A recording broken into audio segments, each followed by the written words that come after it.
Hey guys, Rob Shoecraft here with Restore Fitness. First of all, happy 4th of July.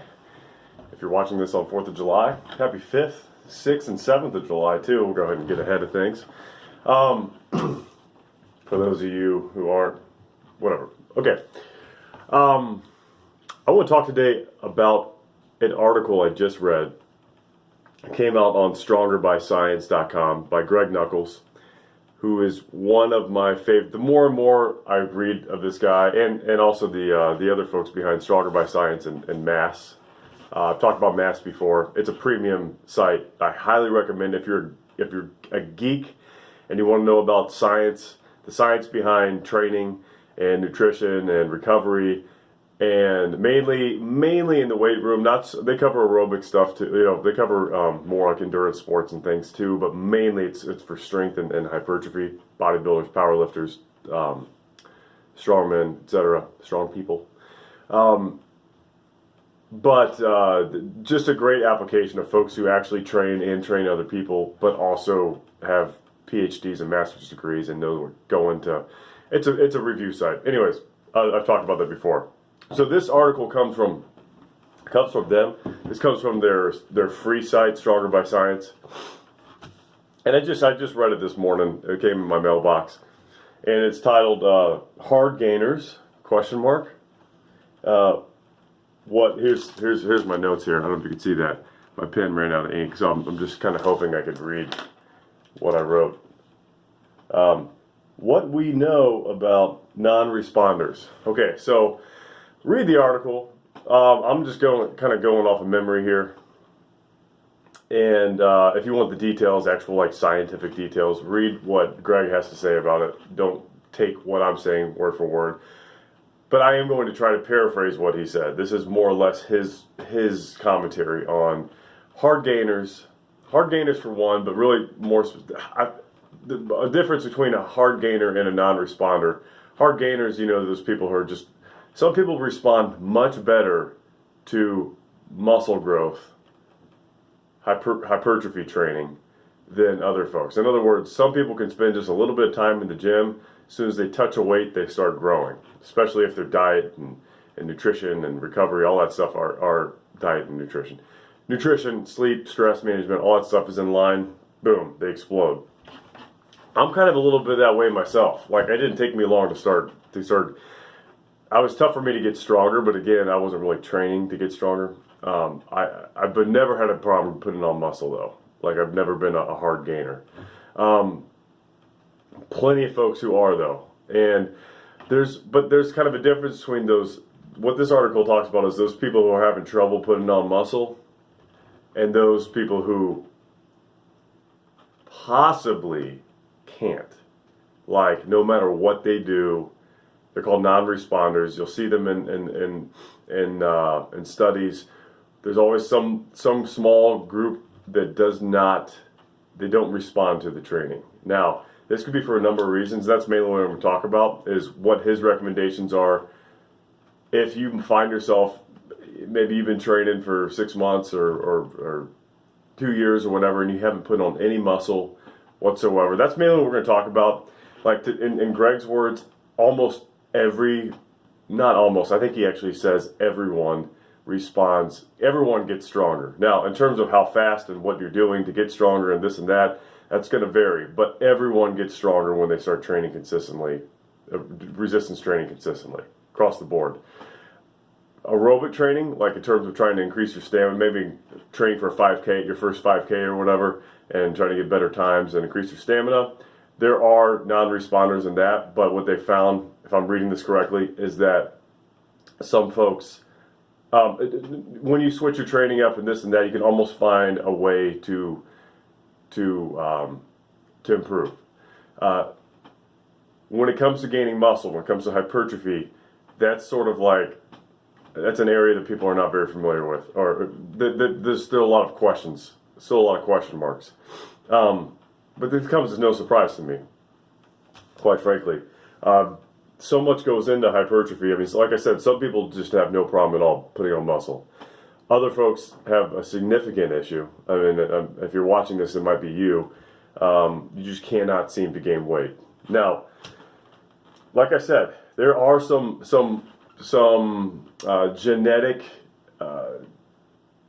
characteristics that you may have that might make it close to impossible. Might make it close to impossible or impossible for you to really truly put on a significant amount of muscle mass.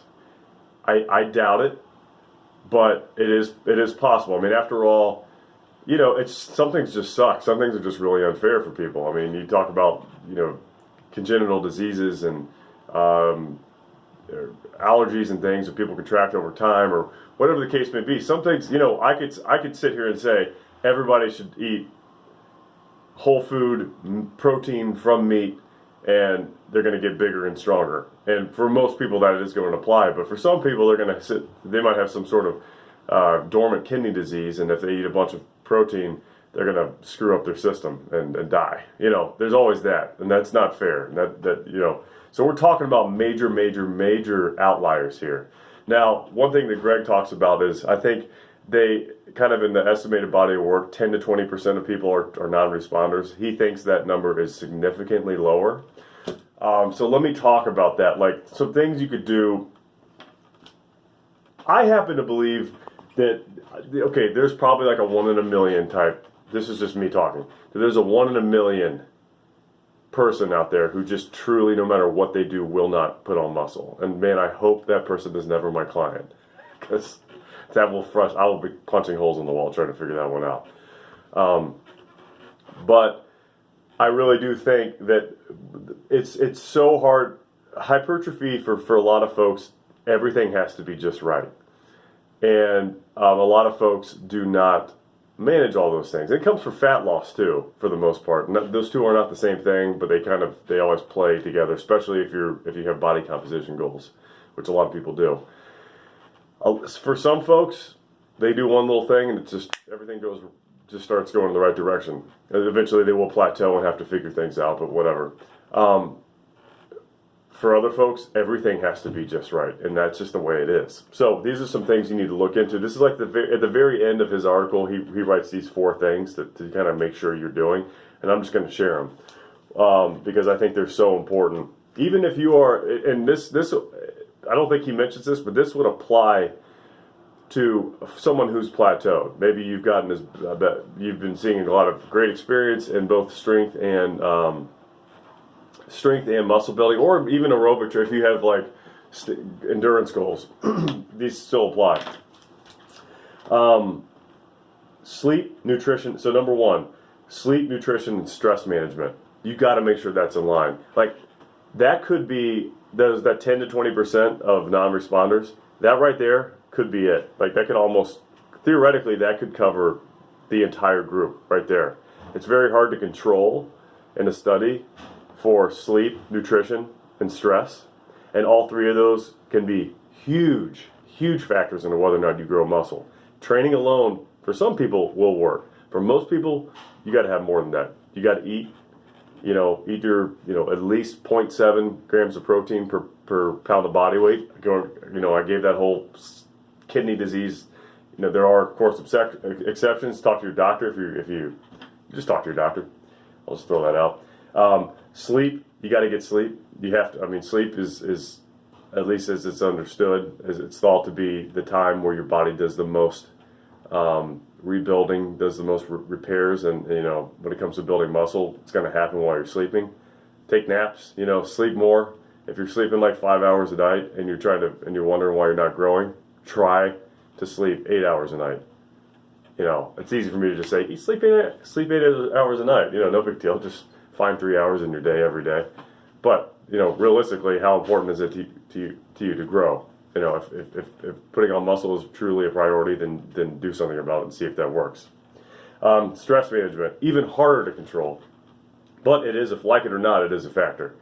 So things in your life that are causing you stress, people, activities, maybe you're overbooked on things, maybe you are doing crap to yourself, that you have a major drug problem or something. I mean, again, all these things are extremely hard to kick or extremely hard to do something about, but like it or not, they are factors. So if putting on muscle is important to you, then you will try to figure it out. I'm speaking like a jerk here, but that's just kind of a matter of fact talk. Real talk. Real talk. You gonna what? Check out R. Kelly Real Talk. It's a treat. Okay. I so badly want to sing that whole song right now. Okay. One, lower volume. Lower your volume. The typical response for people in the gym is when they're not growing or not getting stronger is to raise their volume. Across the board, obviously you have like deload weeks and things like that you can factor in, but I'm talking about overall, you're building, you're adding volume, which has a very strong case for adding volume. For most people, that's going to help them grow as long as they're recovering, they're doing all those things from the first point correct: sleep, nutrition, stress management. But for hard gainers, for folks, these non-responders, these unicorns, what would be like the opposite of a unicorn? Unicorn's a good thing. This would be like somebody with a giant crater in their skull. The opposite of a unicorn. Maybe it's like what's the opposite of a horse? A cow? A cow with a giant dent in its head. We're talking about those people, non-responders.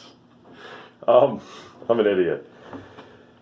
Try lowering your volume. Do the opposite, because what Greg talks about is, while inflammation, when you every time you lift weights, every time you go hard, every time there's some sort of damage that takes place or some sort of mechanical tension, there's a inflammatory response in your body, and that can be anabolic. That can help grow muscle. So that's why a lot of times a lot of people take ibuprofen and stuff when they train. That's one reason not to do it, because it can inhibit. There's still a lot of question marks around this, but the more and more you read about it, that can inhibit the inflammatory response, which in this case you actually want to happen.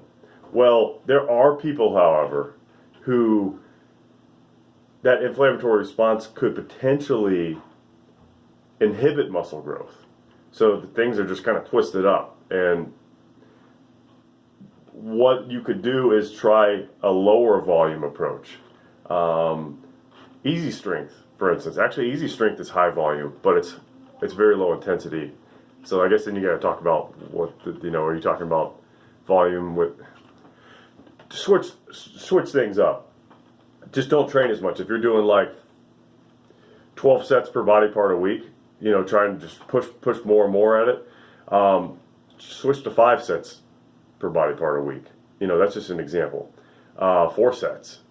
Bring it down. See what happens. Maybe go easier on yourself instead of the conventional wisdom that tells you to go harder. So try that out. Go kind of switch it. Try to limit that inflammatory response.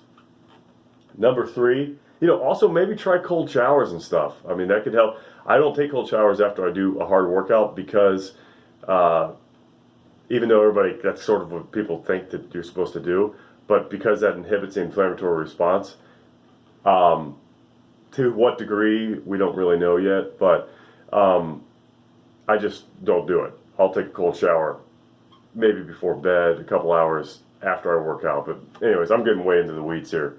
But you get the point. Lower your volume rather than raise your volume. This again is after you've tried everything else and it's still not working. Try this. Third, give it time. Give it more time. So don't just, there's some folks who, I think he said, you get this shock period where 1 to 3 weeks of heavy training and they start growing. Good for them. There are other folks who may just need to be more like 1 to 3 months, or maybe 1 to 3 years. Who knows?